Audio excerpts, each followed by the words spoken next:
Dear students, this channel is for practicing PTE modules every day. If you are struggling with PTE reading module, you can purchase a reading course, which may help you to ace your reading score.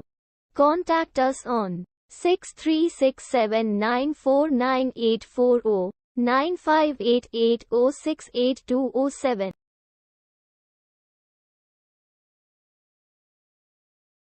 The coronavirus, COVID-19, pandemic has led to a dramatic loss of human life worldwide since its beginning. Coronavirus, COVID-19, pandemic presented an unprecedented challenge to public health, food systems, livelihood of the people, and the world of work. This caused devastating economic and social disruption. Millions of people have lost their lives and their loved ones in this pandemic. Tens of millions of people are at risk of falling into extreme poverty, while the number of undernourished people that is currently estimated at nearly 690 million could increase by up to 132 million by the end of the year 2021.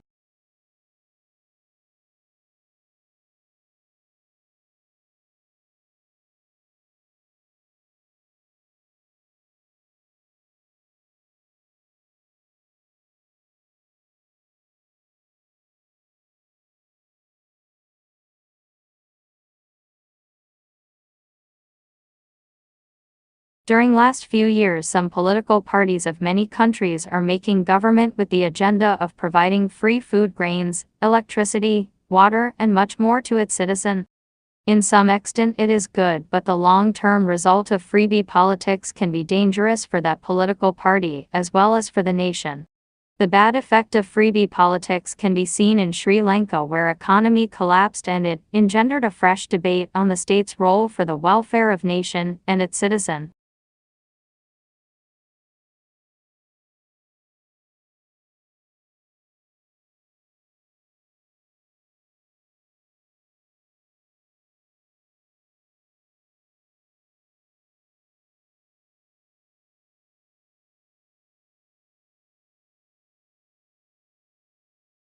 Since the historic time, women were ill-treated. Sati pratha is one of examples in many. The practice of female feticide is still prevalent. Not only this, heinous crimes against women such as rape, acid attack, honor killing, domestic violence, etc. are still prevalent in India. Many females are also victims of dowry system. As per Census 2011, India's sex ratio is 943 female per 1,000 male. One of the main reasons of this is female feticide practice prevailing in India. The literacy rate of female in comparison to male is also very low. These are the factors responsible for need of women empowerment.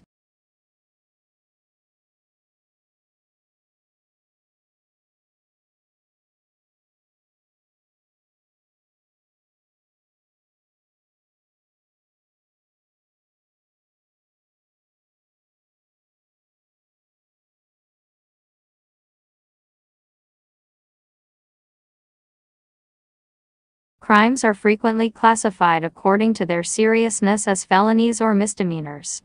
Generally, felonies are more serious than misdemeanors.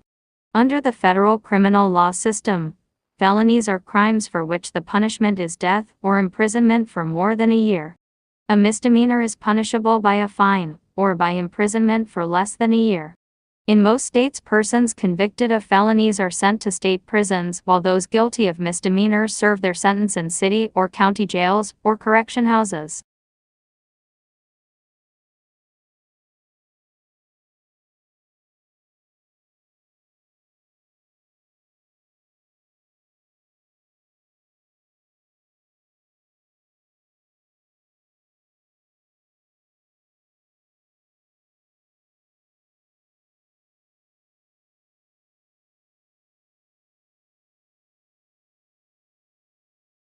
Newspapers are one of the most important documents. They can be said to be the powerhouse of information. Moreover, they offer us other benefits as well, which helps us in our lives. You become better informed through newspaper reading, and it also broadens your perspective. However, newspaper reading is becoming a dying habit. As the world is moving towards digitalization, no one really reads the newspaper. At least not the present generation. The readership is maintained mostly because of the older generations only.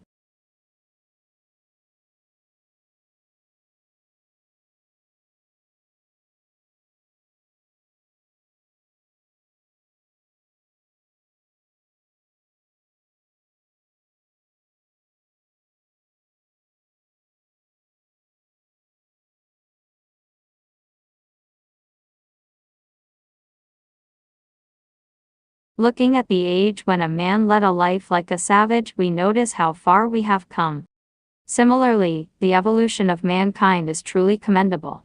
One of the major driving forces behind this is science. It makes you think about the wonder of science and how it has proven to be such a boon in our lives. Most importantly, science has helped develop a great civilization.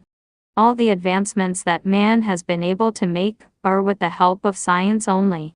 However, it won't be wrong to say that science is a two-edged sword. It comes with its own set of advantages and disadvantages.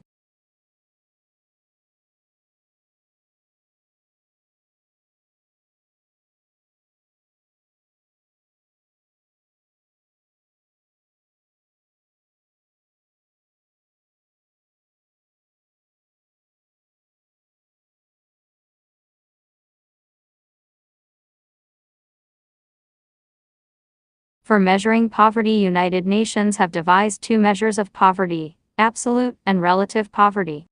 Absolute poverty is used to measure poverty in developing countries like India. Relative poverty is used to measure poverty in developed countries like the USA. In absolute poverty, a line based on the minimum level of income has been created and is called a poverty line. If per day income of a family is below this level, then it is poor or below the poverty line. If per day income of a family is above this level, then it is non-poor or above the poverty line. In India, the new poverty line is Rs 32 in rural areas and Rs 47 in urban areas.